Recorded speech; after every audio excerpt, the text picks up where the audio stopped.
Hello, how are you doing today? I am so excited to be here. Hello, how are you? 303 Peaker, hello.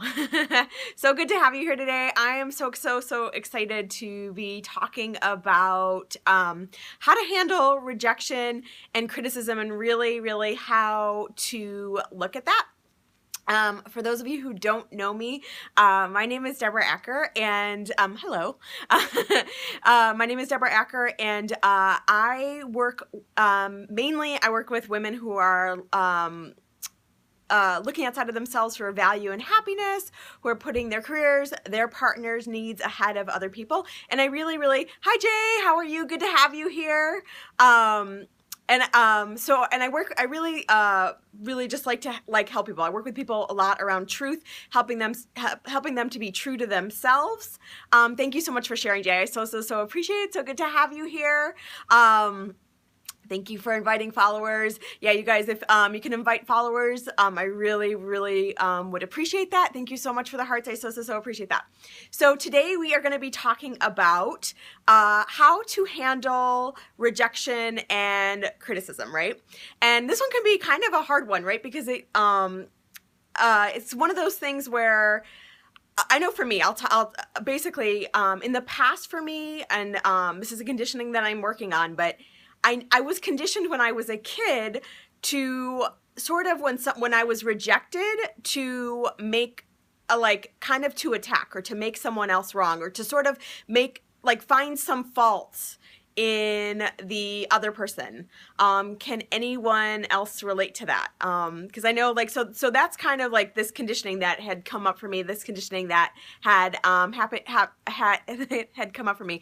Hi there. Hi guys, how are you? Hi True No Lies. Thanks so much for joining. Yeah, exactly. Some sort of defense, some sort of attack, anger, hello. Yeah, so that can be it's a common one, right? And so now I'm choosing to reshift that. Good evening. Thanks for having me. Yes, thanks so much for being here. I so appreciate it. So now I'm having to recondition myself, right? To actually, in those moments when I get rejected in some way, to go back and to choose love, right? Which is not always an easy thing, right? It's not always an easy task when somebody is rejecting you. It is really yes, Jay's Jobs Periscope. That's awesome. So, and you guys, make sure you guys are following. Jay is awesome. It gets helpful. Make sure you guys are following him. His copes will just cheer you up. They just put you in a good mood. We're talking about choosing love, and that man chooses love. So definitely make sure you guys are following him.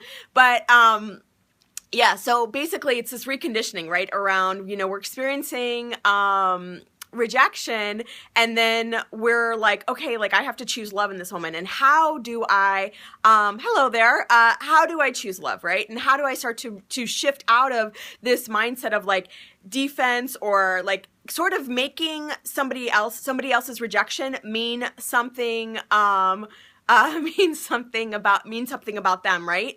So, can we start to look at rejection and really recognize, first of all, rejection is a really great way to look within, right? I love trolling, love that. Rejection is a really great way to look within, right? So rejection can be one of those things that it can be just a really great, it's okay, somebody's rejecting you, and it's first of all, noticing how you're responding to that rejection. So that's one really great way to look within. Hello, yes, if it take the right way, it can make you, yes, if taken away, it can really help you grow a lot, right? The other thing that we can look at with rejection, heart trolling, that's our new hashtag. If taken the right way, it can really, also, if you start to recognize, okay, rejection really is about the other person, right? You can choose to make it about you, or you can choose to just recognize that, rejection is really about the other person, right? So I'll give you an example. I reached out to somebody to participate in an event, to teach at one of their events, right? And,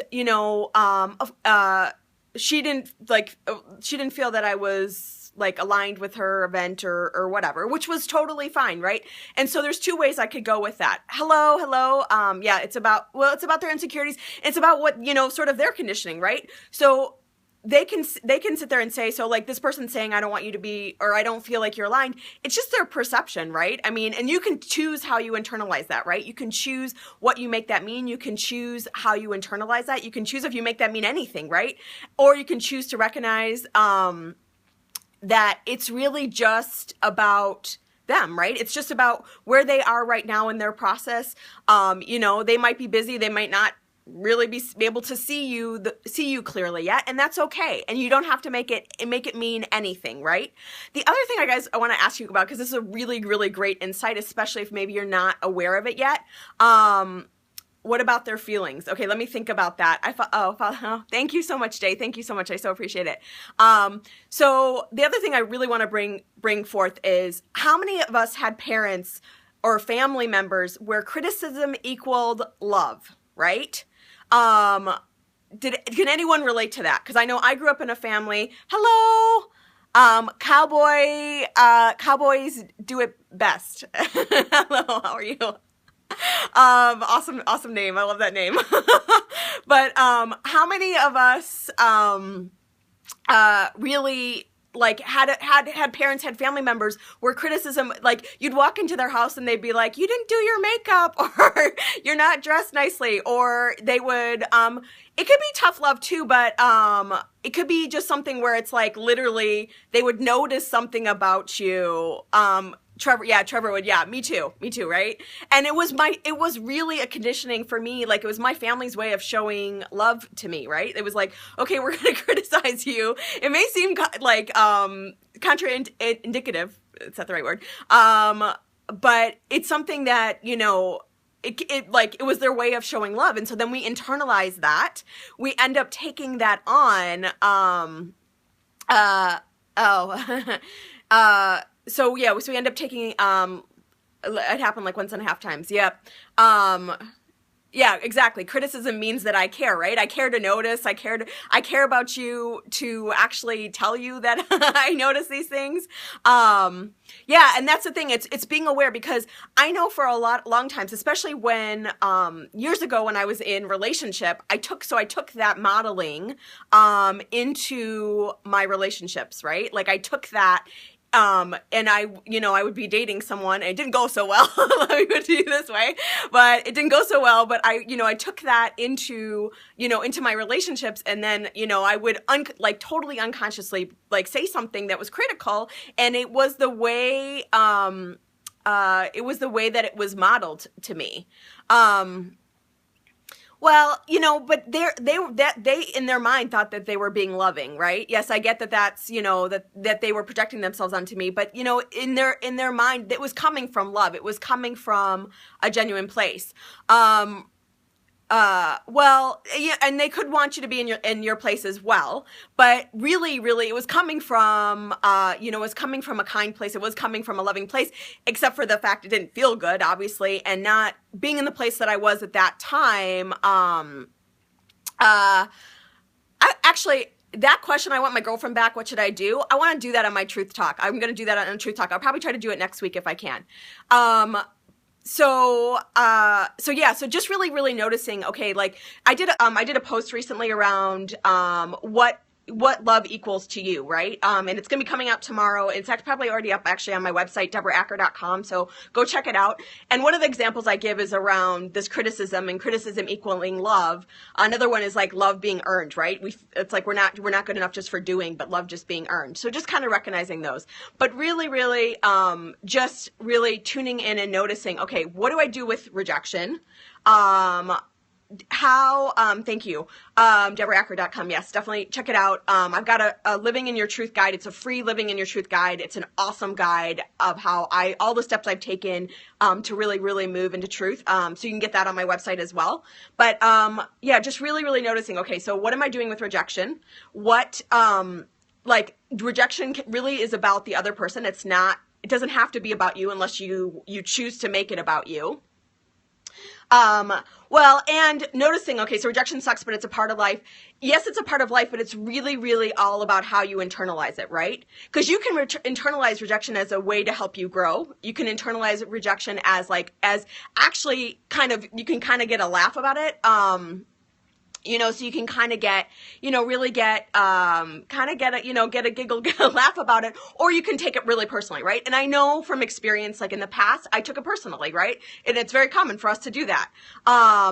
Yes, exactly. So it's really all about how we deal with it, right? How we can choose how we deal with it. We can choose what we make it mean. And we really get to choose, like, am I going to take this personally, or am I going to just recognize it's really about the other person and not make a big deal out of it, right? And always, so basically when this person said about their event, like about me not being able to participate, like I got to choose to respond with love, right? And maybe in the past I may not have responded at all, or may not have responded from love, but I actually literally made that, yes, it's all in your mind. Exactly. So I literally made that my focal point, right? Like I recentered myself. I made sure that it was like I got myself in the vibration of love. I truly don't take, yeah, exactly. What one person rejects about you, many more will accept. Exactly. And so really it goes back to it's really about them. It's not about us. And so in that moment though, I had to choose love, right? So I got to choose love. It was really a good practice, right? Because I got this recentering. I went back inside of me and I'm like, okay, how would loving Deb, not the Deb that's being rejected, or basically it's the little girl that's within me that's, feeling that rejection that goes back to a childhood pattern of not being good enough, right? And so, looking at that and really actually going back in me, it's like, okay, the person that I am now, how can I choose love in this moment? And I got to speak truth, right? I went into, and I just said, basically I do a radio show, Truth Talk Radio, which you can check out on transformationtalkradio.com. It's on Wednesdays at 5 p.m. Central. So I was offering her this opportunity to be on my show, and then in the process, saying, hey, can we reciprocate? And she still wanted to be on my show, but she wasn't wanting to reciprocate. So I got to choose love in that moment and just say, I set the intention this year to work with people who are wanting to work with me, right? So that's not attacking. It's not, thank you. Thanks so much. It's awesome. I love it. I really am passionate about it. Obviously I'm passionate about truth. And so, I set the intention. It's like, I'm not going to attack her. I'm not going to be mean. I'm just going to say, I'm going to say from my heart, I set the intention this year to be true to myself. I set the intention this year to really honor myself and to really, basically work with people who want to work with me. And that's really, really fair, right? And it was putting it back on myself. It was me valuing me, right? Exactly. And it's okay to feel hurt, right? Like I went into the little girl that was felt rejected, right? I went in and I acknowledged that feeling. And I had my moment of okay, this is upsetting to me. I don't want to be nobody wants to be rejected. It doesn't feel good. So, I allowed myself to actually feel that. And that's a really, really important piece, right? Because a lot of times we kind of just can go into that defense, into that attack mode and not allow ourselves to actually feel it. And, it's really, really important. Okay, so self-doubt, I want to talk about that in another Truth Talk, because that's a really good one too. Thank you. So, really just noticing it's okay, I'm going to acknowledge the little girl that lives in me that's I'm upset about this right now. This doesn't feel good. I'm sad that I was rejected. I was hoping to be able to be part of this. And so we can use all of that to clear out those heavy feelings that we carried from when we were a kid and we were rejected in some moment that we've been kind of carrying out since, so that we don't have to keep experiencing the same thing over and over and over again, right? So I went into the little girl, I released some of the feeling, notice it and acknowledge it. Exactly. Notice it and acknowledge it. And I went into the little girl and I released some of that feeling, that was coming up for me. And then I felt lighter and happier and just more joyous. And that is a really big way that I stay really light and happy and just feeling really, really good, right? Because I acknowledge my feelings. Hi, Tammy. Thanks so much for joining us. So glad to have you here. And so we can all do this, right? Because we get trained to kind of stuff down our emotions, right? We get trained to cover up our emotions, to stuff down our emotions, to, you know, that like, it's like, you know, crying is for babies. I mean, there's so many different messages around crying and feeling our feelings, right? But feeling our feelings, it's the key to the way, hello, thanks so much for being here. I so appreciate it. Feeling our feelings is really, really the way, it's the way out. And I have a quote I did, the only way out is in. And that is so true. So in this moment of rejection, you can actually allow yourself to really, really feel it. You can allow yourself to really, really honor it. You can allow yourself to just be there. Use a little girl imagination. It's what we lost, and now many are confused. Exactly. You know, like, we have this little girl or little boy that lives within us, and, you know, they have all this joy and they're all excited. Freeing feelings are good. Yeah, at least you get it out. Exactly. And as you get it out more and more, your vibration goes up and you feel happier, you feel lighter, you feel more, you know, you just feel better, right? So a lot of, I know before I started doing this work, I kind of perceived, feeling my feelings and crying. Like I perceived it was like, okay, I'm just going to do this for a little bit and then I'm not, and that's it. And the more and more I release, the less like they need to have that space, right? The less that they need to have that voice. So actually that release, if you just allow it to be what it is, basically you don't, like, you allow it to be what it is, you allow yourself to really, really have it. And it all of a sudden, like, there comes a point where you reach a point where you don't need to keep having it over and over and over again, right? I know that there were times in my life when that feeling my feelings felt like there was like a bottomless pit, right? It felt kind of sort of bottomless, and really, really recognizing that you can actually get to a point where literally you can like release the emotion, release the stored energy, the stored emotion that's in our body within a couple minutes. If every time something comes up, you give yourself that space to really release it. You give yourself that space to feel it. Yes. We fear going back, thinking society will judge. Yes. Thanks, Jay. Thank you so much. So yeah, so basically, does anyone, yes, exactly. And then you're actually, because you're honoring that person that feels rejected, right? And the more you try to stuff it down, the more you try to push it away, the more, like, so basically, like, I believe, and I've described this in some of my scopes, like, you know, we have these emotions, we have these feelings, yes, exactly. So we have these emotions, we have these feelings, and they're stored from childhood, right? So there's some moment in childhood where, and obviously all of us were, where we were rejected, right? So I'll use this as an example because we're talking about rejection and criticism today. So there was some moment in my childhood where I was rejected, where I was criticized. I took that on, and that stored energy is in my body. And until I fully release that, people are going to show up for me. Until I stop rejecting myself, or I stop criticizing myself. Thanks so much, Jay. Thank you.